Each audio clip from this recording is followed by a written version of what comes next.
Buat teman-teman yang masih bingung pilih program magang atau Tokutegino, oke di sini gue bakalan sharing tentang program magang dan Tokutegino ini menurut versi gue sendiri.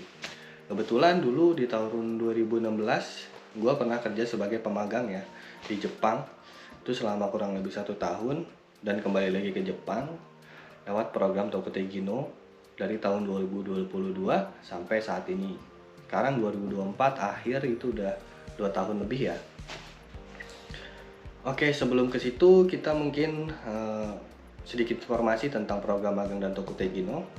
Untuk magang sendiri ini adalah program dari pemerintah yang bertujuan untuk kita bekerja di Jepang, terus setelah pulang ke Indonesia, kita aplikasikan ilmu-ilmu yang kita dapat di Jepang seperti teknologinya, ataupun cara kerja orang Jepang yang terkenal disiplin itu kita terapkan di Indonesia seperti itu. Dan kalau untuk Tokutegino, ini adalah program kerjasama dari pemerintah Jepang dan pemerintah Indonesia yang mana bertujuan untuk menanggulangi krisis sumber tenaga kerja di Jepang kayak gitu guys. Jadi Jepang ini sangat-sangat krisis sumber daya manusianya ya. Rata-rata orang-orang Jepang ini pada tua-tua, lansia kebanyakan. Anak-anak mudanya tuh jarang. Oke, lanjut aja ya masalah perbedaan gaji mungkin ya antara program magang dan Tokutegino. Oke, sebelum kita ke sana, buat teman-teman yang belum subscribe silahkan di-subscribe terlebih dahulu. Oke, masalah gaji ini di Jepang ini ada dua sistem pembayaran ya. Pertama sistemnya per jam dan yang kedua itu per bulan. Jadi rata-rata juga di Jepang itu menganut pembayaran atau sistem gaji itu per jam. Kayak gitu guys. Jadi bisa dibilang sangat tidak menguntungkan ya buat para pekerja di Jepang apabila gajinya dibayar dengan per jam. Kenapa begitu? Karena di Jepang ini banyak hari liburnya ya. Pertama ada Natsuyasumi kan, terus ada Fuyasumi, liburan musim dingin, terus ada Golden Week juga, terus ada Obon Yasumi juga, belum juga nanti ada tanggal-tanggal merah gitu kan di kalender kayak gitu di hari biasa tapi ada tanggal merahnya sama seperti Indonesia ya kayak gitu. Dan itu karena kita gajinya per jam, jadi kalau misalkan kita libur ya kita tidak dapat bayaran, berbeda dengan yang per bulan. Jadi kalau per bulan itu misalkan di perusahaan kalian ada Natsuyasumi, terus Fuyasumi, terus ada Golden Week, terus ada Obon Yasumi, terus ada hari-hari libur seperti yang tadi di kalender itu kan ada tanggal merah. Nah itu kalian kan libur kan, nah itu kalian tetap dibayar karena sistem gajinya per bulan kayak gitu. Tapi ini tergantung dari pekerjaan apa yang kalian lakukan ya di Jepang ya. Kalau untuk kayak manufaktur gitu kan atau pabrik itu biasanya kalian dapat bayaran full. Tapi kalau misalkan kita kerja sebagai restoran gitu kan atau perawat lansia, pokoknya yang berhubungan dengan servis yang diwajibkan masuk gitu kan, itu biasanya Fuyasumi, Natsuyasumi, Golden Week itu kita nggak ada karena kebijakan perusahaan tersebut. Kayak gitu ruginya di situ. Sama seperti kasus gua guys. Di perusahaan gua kayak gitu guys. Jadi Natsuyasumi nggak ada, Fuyasumi nggak ada, Golden Week nggak ada. Hari libur maksudnya tanggal merah. Selain hari Sabtu Minggu, umpamanya hari Senin tanggal merah nih, itu kita tetap masuk dan nggak dibayar gitu, nggak lembur hitungannya. Itulah ruginya. Tergantung, pokoknya intinya tergantung dari perusahaan yang kalian tempati gitu. Oke, perbedaan gaji magang dan Tokutegino. Perbedaannya sendiri sih tidak terlalu jauh ya. Jadi kalau untuk magang memang lebih kecil ya, lebih sedikit kecil dibandingkan dengan Tokutegino. Gua ambil contoh kayak gini guys. Umpamanya kita gaji per jam, umpamanya ya. Gaji per jam itu 1.000. Jadi kalau misalkan magang itu kita dapat 1.000 dan yang Tokutegino ini ya sebanyak-banyaknya paling dapat 1.100 gitu. Jadi cuma beda 100 gitu per jam. Atau kalau dirupiahin 10.000 per jam lah, 10.000 rupiah per jam. Bedanya gitu sih. Gak terlalu jauh lah pokoknya. Nah, yang membedakan ini adalah lemburan. Jadi kalau misalkan teman-teman yang perusahaannya itu banyak lemburan, itu teman-teman beruntung banget gitu. Karena otomatis dengan lemburan ini gaji teman-teman yang akan didapat itu semakin lebih banyak gitu, semakin lebih besar karena lemburannya banyak. Dan banyak juga sih di Jepang itu kayak misalkan gaji magang itu lebih tinggi dibandingkan Toko Tegino, karena si pemagang ini lemburannya lebih banyak gitu kan, sementara si Toko Tegino ini nggak ada lemburan atau cuma sedikit lemburannya kayak gitu. Jadi nggak usah bingung lah kalau masalah gaji gitu, sama sih kalau menurut gua nggak ada bedanya jauh. Terus selain gaji apa ya, bonus gitu kan. Kalau masalah bonus, banyak teman-teman mungkin yang berpikir magang itu nggak dapat bonus. Itu salah, sangat salah gitu. Jadi itu sebenarnya tergantung dari perusahaan masing-masing gitu kan, tergantung dari kebijakan perusahaan. Jadi banyak kasus sih antara perusahaan yang tidak memberikan bonus itu banyak, dan perusahaan yang memberikan bonus itu banyak gitu, tergantung dari kebijakan. Jadi kayak misalkan contoh, dulu pas gue magang itu gue nggak dapet bonus, dan di tempat gue yang sekarang ini ada anak pemagang tapi dapat bonus, dan mungkin jumlah bonusnya itu nggak berbeda ya sama anak Toko Tegino gitu kan. Ada juga di perusahaan lain gitu kan, temen gue anak magangnya dapat bonus yang sesuai dengan program Tokute itu ada kayak gitu. Jadi kembali lagi ke kebijakan perusahaan masing-masing. Terus masalah fasilitas yang didapat ya kan. Jadi kalau untuk pemagang itu biasanya kita fasilitas itu udah dilengkapi oleh pihak perusahaan atau pihak Kumiai. Jadi ketika kita datang ke Jepang itu kayak misalkan apartemen, tempat tinggal ya. Terus ada perabot-perabotan kayak contohnya kayak kulkas, terus ada TV, ada AC, ada mesin cuci. Itu biasanya sudah difasilitasi atau diberikan dari pihak perusahaan atau pihak Kumiai. Berbeda dengan Toko Tegino. Memang ada kasus yang sudah disiapkan juga, ada juga yang kita harus nyari sendiri. Kayak tempat tinggal gitu kan, kita harus nyari sendiri. Terus kayak perabotan juga kita harus beli-beli sendiri, kayak gitu tuh ada. Jadi kalau untuk lebih enaknya sih lebih enakan magang ya, karena sudah disiapin semuanya. Jadi kita nggak usah keluar duit di awal gitu kan. Dan anak magang juga biasanya setelah baru pertama kali ke Jepang, setelah datang ke Jepang, biasanya mereka nggak langsung kerja. Jadi mereka itu harus belajar dulu selama sebulan di Senta. Dan selama belajar itu mereka diajarin tentang bahasa Jepang, udah gitu juga tentang budaya Jepang dan sebagainya. Dan di situ juga tidak hanya orang Indonesia aja, jadi ada orang dari luar juga kan, kayak orang Filipina, orang Vietnam, ada orang Cina, ada orang Brazil, dan banyak lagi gitu kan, dikumpulin jadi satu, belajar di situ selama sebulan. Nah setelah belajar baru kita ditempatkan di perusahaan gitu kan, baru situ kita kerja. Terus mungkin untuk kelebihan program Toko Tegino dibandingkan dengan magang ya. Jadi untuk kelebihannya sendiri, Toko Tegino itu pertama kita bisa pindah kerja. Enak dong. Ya enak sih.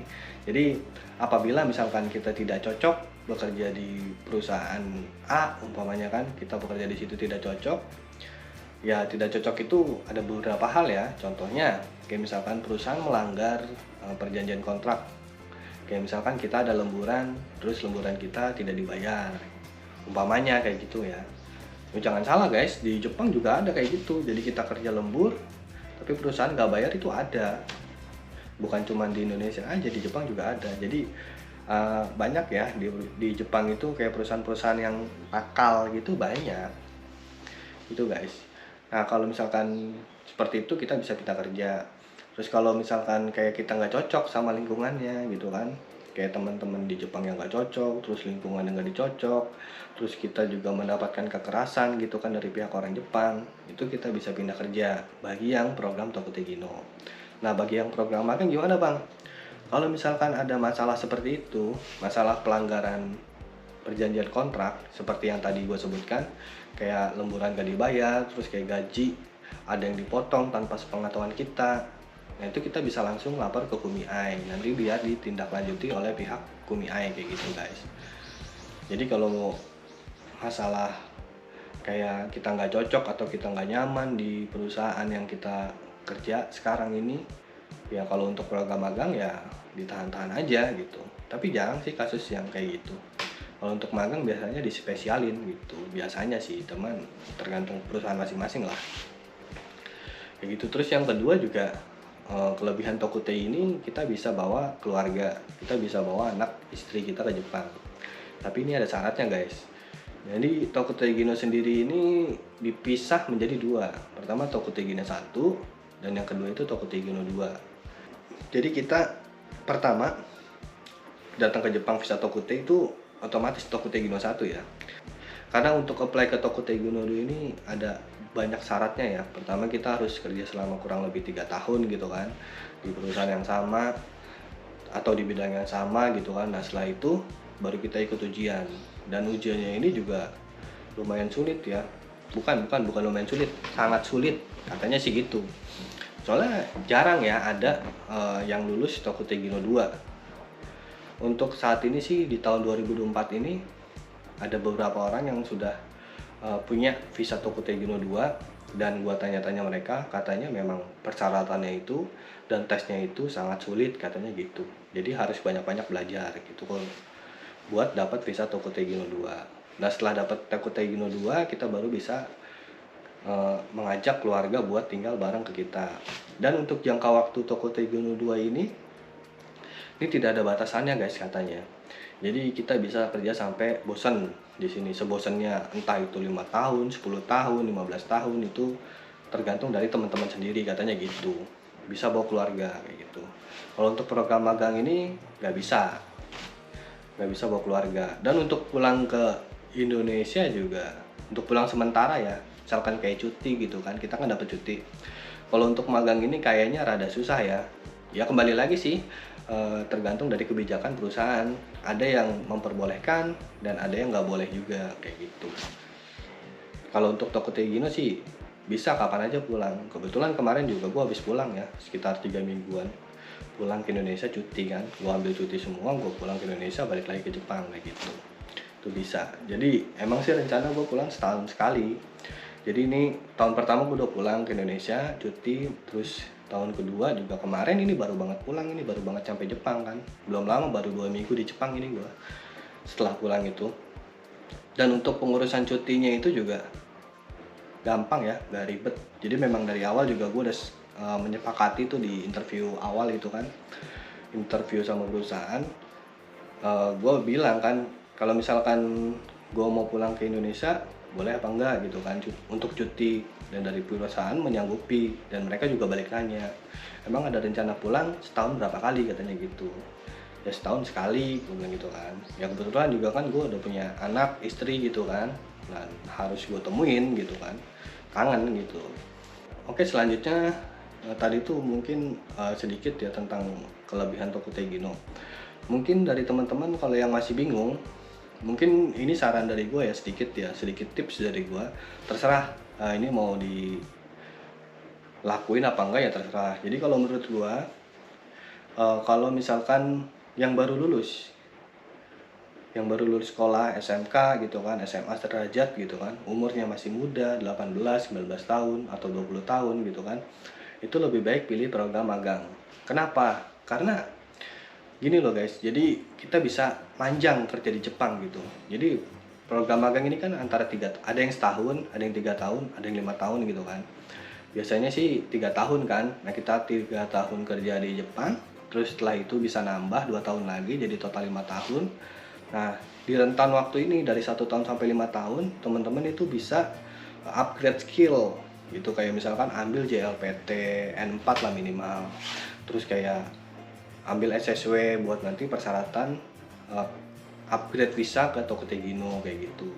Jadi setelah 5 tahun kita kerja di Jepang, 3 tahun atau 5 tahun kita kerja di Jepang, terus setelah itu kita bisa upgrade ke Tokutei Gino kayak gitu. Dan setelah upgrade ke Tokutei Gino, kita bisa upgrade lagi ke Tokutei Gino 2 kayak gitu. Jadi bisa panjang gitu kan. Jadi rata-rata gini guys, orang yang udah pernah kerja di Jepang atau ex Jepang gitu kan, biasanya setelah pulang ke Indonesia mereka tuh pengen balik lagi ke Jepang kayak gitu biasanya sih. Teman-teman gue sih rata-rata kayak gitu, termasuk gue gitu kan. Kenapa? Karena pertama nyari kerja di Indonesia tuh susah. Udah gitu umur kita kan juga udah gak muda lagi gitu kan, sudah expired lah ibaratnya umurnya itu. Jadi nyari kerja susah, dan mau gak mau biar menghasilkan uang, biar mendapatkan uang ya ke Jepang lagi gitu. Dan untuk teman-teman yang hanya ingin sebentar gitu kerja di Jepang, umpamanya kayak setahun atau 2 tahun, nah itu lebih baik pilih Toko Tegino aja. Kenapa? Karena di Toko Tegino ini jadi total kerja itu selama 5 tahun, dan 5 tahun ini yang mana harus diperpanjang setiap tahunnya. Jadi setiap tahun kita harus memperpanjang visa kita kayak gitu. Ya mungkin itu aja saran dari gua atau tips dari gua ya. Ya semoga teman-teman sih udah nggak bingung lagi pilih Tokutei atau magang gitu kan.